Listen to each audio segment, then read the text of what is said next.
a lot of students with student loans and debt.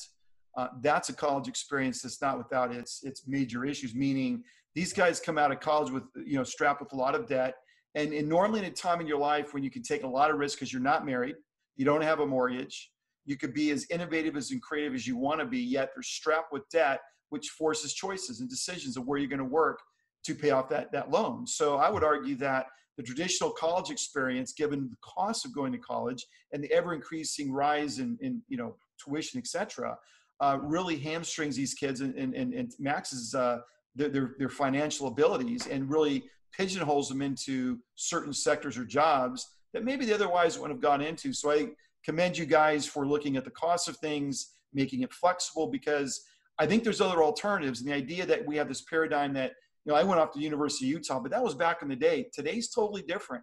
And I would argue that ultimately the best education you get is on the job. And if your aptitude's there and you're smart enough, you will rise and you will impact that organization. And the idea that we need degrees to check the box to limit the number of resumes we get so we can put people in the positions, I think is going to be impacted by this pandemic.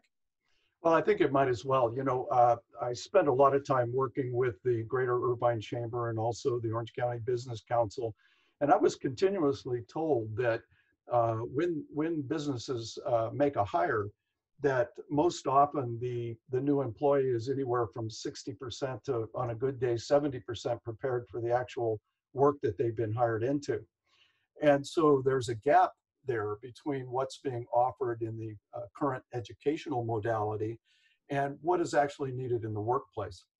So that goes right to your point, is that learning on the job is incredibly important. But I think that the online then gives us a great opportunity to close that gap and do a lot more work to make sure that when someone is hired, they're actually more like 100% ready to start to work. And so you can do that, I think, more easily through technology, particularly in a flexible environment. You can come in and actually experience what you really need to know to do that job. So there will be a change there too.